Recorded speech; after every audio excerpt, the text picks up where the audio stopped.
안녕하십니까. 황태순TV의 황태순입니다. 오늘 2020년 5월 7일 목요일입니다. 2018년 5월 7일은 월요일이었습니다. 전날 밤 포항 양덕에서 영덕까지 걸었고, 영덕에서 신원수 위원장 집에서 저녁에 밤늦게까지 빗소리를 갖다 안주 삼아서 소주를 한잔 했죠. 그리고 10번째 날 됐습니다. 출발한 지 영덕 장사역에서 오보 해변까지 27km를 갖다가 월요일 걸었습니다.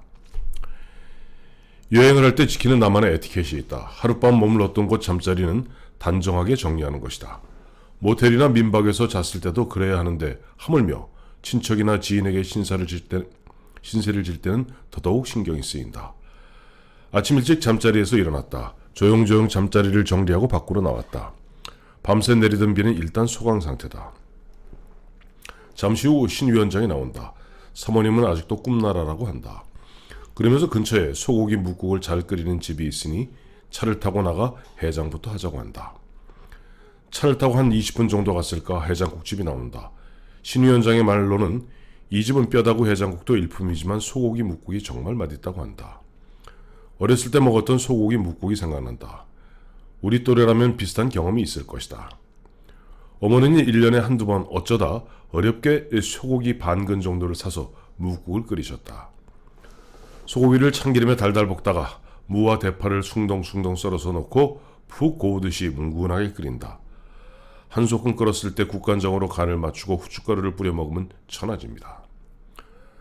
어머니의 손맛과 추억의 맛에는 미치지 못하지만 이 집 소고기 묵국도 시원하고 속이 확 풀리는 느낌이다. 해장국으로는 최적이다. 해장을 하고 돌아오니 사모님이 아침 다가상을 준비해 놓았다. 정갈한 차와 떡, 그리고 과일을 먹으면서 앞으로의 일정을 점검했다.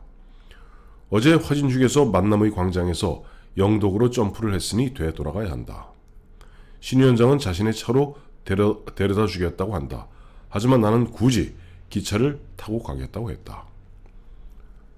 평창 동계올림픽 개막을 앞두고 올해 1월 26일 포항과 영덕을 잇는 동해선이 개통됐다. 총연장 44.1km로 포항, 월포, 장사, 강구, 영덕 사이를 운행한다. 앞으로는 울진까지 연장된다고 한다. 어제 월포 정성식당에서 아주머니 3사람이 들떠서 이야기했던 그 꿈의 일부이기도 하다. 언젠가는 부산에서 포항을 거쳐 북한 땅을 지나서 러시아 횡단철도와 연결될 것이다. 어쨌든 말이 난 김에 나는 화진 해변에서 북쪽으로 4km 정도에 위치한 장사역으로 가서 그곳에서 다시 북쪽으로 해파란 길을 걷기로 했다. 신 위원장은 영덕역 열차 시간표를 갖고 있었다. 오전 10시 21분에 영덕역을 출발하는 무궁화호가 있다. 시간적 여유가 충분하다. 오랜만에 만난 신 위원장과 1시간 이상 그동안 풀지 못했던 회포를 풀었다. 신 위원장 대회와 함께 집들로 나섰다. 말이 집안들이지 대략 1000평가량의 대정원이다. 꽃들이 정성스럽게 잘 가꾸어져 있다. 집 뒤로는 나지막한 동산이 집 일대를 포근하게 감싸고 있다. 어젯밤에는 어둠 속에서 제대로 보지 못했는데 정자며 꽃받치며 신 위원장 내외의 노년 삶이 어떤지 상징적으로 보여주는 것 같다. 두 내외와 함께 예쁜 꽃밭을 배경으로 기념사진을 남겼다.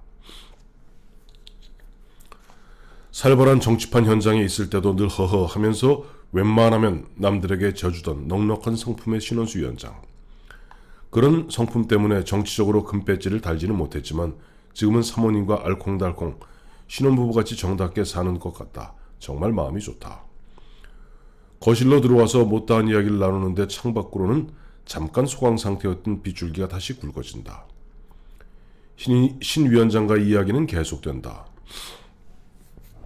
나는 이곳까지 오면서 봤던 그 많은 펜션이며 횟집이며 장사가 제대로 되는 것인지 궁금하다고 했다.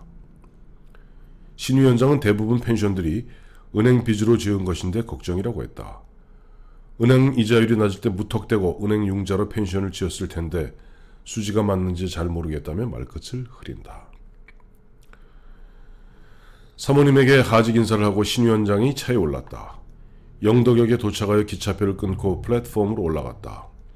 신 위원장은 그만 돌아가시라고 해도 플랫폼까지 배웅을 해준다. 객실까지 따라와서 석별의 정을 나눈다. 기차의 출발이 임박해서야 객실을 떠나면서 황 박사 미안해. 이거 별거 아니지만 끼니 거르지 마. 하면서 손에 봉투를 꼭 쥐어준다. 미안하긴 오히려 내가 미안한 일이다. 저녁이며 아침이며 편안하게 잠도 자고 했는데 이젠 노자돈까지 챙겨주니 미안하고 몸둘 바를 모르겠다. 오전 10시 21분 무궁화호는 영덕역을 출발했다. 당초 내 상상은 동해바다를 옆에 두고 기차가 달리는 것이었다. 그런데 그게 아니다. 해변에서 내륙 쪽으로 한 1km 정도 들어와서 산과 산 사이에 다리와 터널을 통해서 달린다. 13분 정도 달리니 장사역이다. 장사역에서 내렸다. 장사역은 별도의 승무원이 근무하는 역이 아닌 자동화 무인역이다.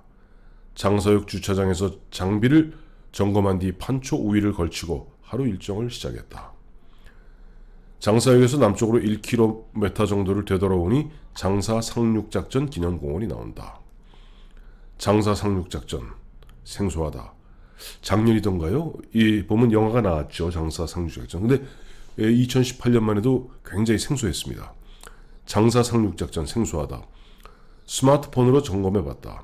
검색해봤다. 1950년 9월 인천 상륙작전을 성공시키기 위해 벌였던 양동작전이다. 적의 눈을 속이기 위한 기만작전이다. 낙동강 전선에서 유엔군과 국군을 섬멸하기 위해서 총공세에 나선 북한군의 발목을 잡기 위한 눈속임 작전이었다. 인천 상륙작전 당일인 9월 15일 새벽 북한 인민군 군복으로 위장한 학도병 772명이 대형 상륙함인 LST 문산호를 타고 이곳 영덕군 남정면 장사해변에 상륙했다. 연합군의 상륙작전이 개시된 것으로 판단한 북한군 2개 사단은 이곳에 방어선을 쳤다. 그 빈틈과 혼란 속에서 맥어더 장군의 인천 상륙작전은 5천분의 1이라는 희박한 성공 확률을 뒤집고 20세기 마지막 성공한 상륙작전이 되었다. 그렇다면 772명의 학도병은 어떻게 되었을까? 그동안 장사 상륙작전은 전사에는 기록되지 않은 잊은 전투였다. 왜 그랬을까? 우선 비밀 작전이었기 때문이다. 이 전투는 당초 미군이 수행해야 할 비밀 작전이었다. 그런데 외모가 동양인과는 전혀 다른 미군이 북한군으로 위장할 수는 없는 일. 그래서 국군이 대신 나서야 했다. 하지만 국군 수뇌부도 양동작전에 투입되는 어떻게 보면 총알바지에 정규군을 쓰려고 하지 않았던 것 같다. 그래서 군번도 없는 중고등학생들을 일주일 정도 훈련시켜 총알바지로 앞세운 것이다. 전쟁은 이토록 비정하다. 증언에 따르면 이명흠 대위가 지휘한 이들 772명의 학도병들은 정말 눈물나게 잘 싸웠다. 북한 군청의 2개 사단을 상대로 7번 국도 배후를 끊고 일주일 이상을 버텼다. 130여 명이 전사했고 100명 이상이 부상당했다. 그리고 군번도 없던 이들은 곧 정규군에 편입된 채로 6.25 전쟁을 치러야 했다. 비밀작전, 그것도 참전한 군인은 정규군이 아닌 학도병이었으니 제대로 된 전사가 기록이 있을 턱이 없다. 당시 참전했던 몇몇 학도병들의 증언만이 있었을 뿐이다. 그런데 기적이 일어났다. 1997년 훈련 중이던 해병 1사단 수색대원들이 장사해변 갯벌 물속에서 50년 가까이 박혀있던 문산호를 발견했던 것이다. 영덕군은 2012년부터 문산호와 꼭 같은 모형을 만들고 이를 중심으로 장사해변에 전승기념공원을 조성하고 있다. 그런데 이런저런 이유로 아직도 정식 개장을 하지 못하고 있다고 한다.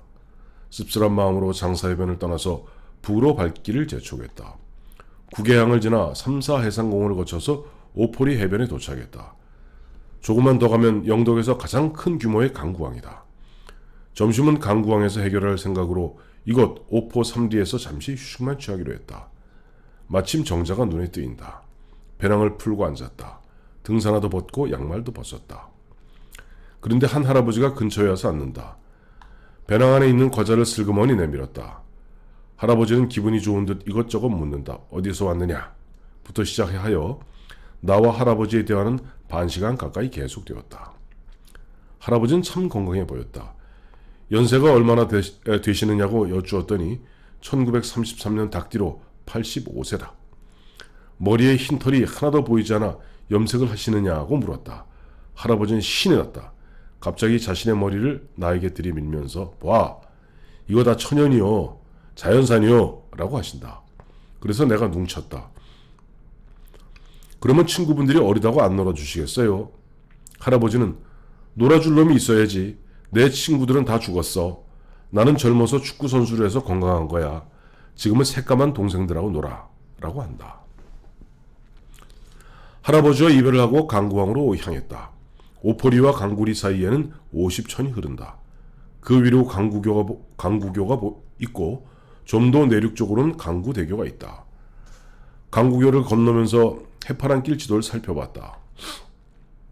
해파랑 코스는 내륙으로 산으로 들어간다. 해발 140m의 봉화산을 지나 해발 235m의 고불봉까지 산길로만 8km를 걸어야 한다. 그 이후로도 계속 산속으로 걷는다. 8.3km를 걸으면 해발 175m 달봉산 아래 영덕 신재생 에너지 전시관에 도착한다. 거기서 해변으로 내려와 2.5km를 걸으면 영덕 해맞이 공원이다. 나는 기존의 해파랑길 대신 20번 영덕군도, 일명 영덕대교로라 불리는 영덕군도를 이용하여 영덕 해맞이 공원으로 가기로 했다. 우선 며칠 전 혼쭐이 난 호미곶 트라우마 때문이다. 강구에서 해파랑길로 영덕 해맞이 공원까지 18.8km다. 대부분 산길인 이 코스는 자칫하면 또 산중에서 깜깜한 밤을 맞을 수 있다. 영덕 대계로를 따라 가면 해안도로로 11.2km니 4시간 남짓이면 된다. 둘째 이유는 나는 이미 풍력발전단지와 신재생 에너지 전시관을 오래전에 다 둘러봤다. 예전에 김중근 대표를 보좌할 때 김 대표의 지역구가 울진, 봉화, 영덕, 영양에 걸쳐 있었기 때문에 이곳의 주요한 시설들은 이미 대부분 와본 곳이다. 특히 김중근 대표를 함께 보좌했던 이형록 부실장이 나중에 풍력 발전 사업을 하면서 여러 차례 이곳 전시관과 풍력단지를 견학시켜 주었다. 영덕 대계길을 따라 걸어가는데 주변의 횟집에 손님들이 유난히 많다. 어린이날 5일이 토요일이라 월요일인 오늘, 즉 5월 7일은 대체 공휴일이다. 그래서 그런지 가족 단위로 회식을 하러 나온 인파들이 강구항부터 계속된다. 한참을 걷다 보니 목도 마르고 에너지도 고갈된 느낌이 밀려온다. 마침 저 멀리 길 옆에서 푸드트럭이 보인다. 다가가 보니 냉커피와 레모네이드를 팔고 있다. 새콤한 레모네이드를 생각만 해도 입안에 침이 고인다. 레모네이드 한 잔을 주문했다. 바다를 보면서 레모네이드를 마시니 가슴이 탁 트이고 잠시 내가 신선이 된 느낌이다. 잠시 쉬어갈 요량으로 푸드트럭 주인에게 말을 걸었다. 그 주인도 사람이 그리웠는지 편안하게 자신의 이야기를 늘어놓는다. 언뜻 보기에는 30대 초중반으로 봤는데 올해 40이라고 한다. 서울에서 태어나 학교도 서울에서 나왔다고 한다. 사업을 위해 대구에 내려왔다가 부인을 만나서 결혼하고 아예 대구에 눌러 앉았단다. 말이 깊어지면서 나는 신뢰가 되지 않는다면 이름을 알려줄 수 있느냐고 물었다. 그는 흔쾌히 김동환이라고 한다. 김 사장은 투잡을 뛰는 전형적 젊은이였다. 생각도 진취적이고 또 매사에 긍정적이다. 김 사장은 대구에서 직원 2명을 거느리고 작은 광고 디자인 회사를 운영하고 있다. 대구에서 만나 결혼한 부인과는 20개월 된 아들이 하나 있다. 주중에는 대구에서 사업체를 운영하고 주말이면 푸드트럭을 몰고 이곳 강구 근처 대부리 삼거리에 트럭을 대놓고 영업을 한다. 매주 금요일 저녁이면 직원들에게 잔업을 부탁하고 푸드트럭을 몰고 와서 강구 앞바다에서 자신이 좋아하는 밤바다 낚시를 하고 토요일과 일요일에는 푸드트럭 영업을 한다. 1박 2일 영업하면 5, 60만 원 수입이 들어온다고 한다. 궁금해서 물었다. 주말에 이틀씩 외박하면 부인이 가만히 있어요? 대답이 걸작이다. 대신 돈 벌어다 주잖아요. 딴짓하는 것도 아니고 자신이 좋아하는 밤낚시로 힐링하고 좋아하는 커피 만들어 팔고 가외돈 벌어다 주고 더욱이 몇 년째 이곳에 진을 치고 장사를 하다 보니 두 종류의 단골이 생겼다고 한다. 첫 번째 단골은 그야말로 냉커피나 레모네이드를 마시러 오는 단골. 두 번째 단골은 자신의 본업인 광고 디자인과 관련된 단골로 이곳에 수많은 횟집에서 필요로 하는 광고 전단지나 명함, 현수막 등을 주문받아서 직접 전달하기도 하고 택배로 보내주기도 한다. 그야말로 도랑치고 가자 잡는 일석삼조의 지혜다. 헤어지려고 하는데 김 사장이 한마디 덧붙인다. 여름 휴가철에는 아예 3주 정도 이곳에서 영업을 한다고 한다. 3주 정도 이곳에서 가족들 피서도 하면서 푸드트럭 영업을 하면 700만 원 정도 수입이 들어온다고 한다. 김 사장의 푸드트럭을 떠나 조금 더 걸으니 영덕 해맞이 공원이 나온다. 저 멀리 산자락에는 커다란 풍력발전소 바람개비가 연신 돌고 있다. 하루 여정을 슬슬 정리할 시간이다. 2km 정도 더 가면 오버 해변이다. 오버 해변 근처에서 하루 묵을 생각으로 마지막 스포트를 했다. 대탄리를 지나가는데 파라다이스 모텔이란 상호의 5층짜리 모텔이 보인다. 주변에 딱 하나뿐인 모텔인 것 같다. 그런데 약간 비싸 보인다. 그래서 조금 더 오보 해변 쪽으로 가보기로 했다. 제법 어둑어둑해질 무렵이다. 약간 조바심도 난다. 500~600m 좀 갔을까 민박 간판을 단 구멍가게가 보인다. 문을 여니 방 안에 있던 할머니가 나온다. 민박 됩니까? 물으니 됩니다고 한다. 그래서 얼마예요? 물었다. 대답을 듣는 순간 하마터면 눈이 튀어나올 뻔했다. 할머니는 한치의 머뭇거림도 없이 5만 원 한다.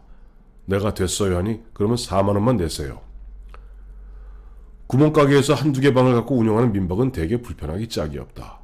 화장실이며 샤워시설 그리고 TV 등 불편한 것이 하나둘이 아니다. 그래도 민박하면 싼맛이라는 느낌인데 뒤통수를 맞은 느낌이다. 하는 수 없이 파라다이스 모텔로 되돌아갔다. 혼자라고 하니 1박에 35,000원을 달라고 한다. 객실에 올라가니 대궐이다. 따뜻한 물에 샤워를 마치고 하루를 정리해본다. 장서역에서 오전 11시가 되어서야 출발했으나 해파랑길, 산길 대신 영덕 대게길, 해변길을 택한 덕분에 헤매지 않고 저녁을 편하게 보낼 수 있다. 대신 걸었던 길은 27km에 불과하다. 저녁 시간에 여유가 있으니 좋다. 우선 하루 일지를 편안하게 정리할 수 있다. 그동안 사용해왔던 검은 끈을 이용한 가슴 조인대를 대체할 방안을 찾았다. 포항에서 구입한 비상 로프를 이용하면 뭔가가 될 것 같다. 그래서 한 올 한 올 비상 로프를 풀고 칼로 적당한 길이로 자른 다음에 버클과 묶으니 그럴듯한 가슴 조임대가 완성됐다. 시험삼아 배낭을 묶고 가슴 부분을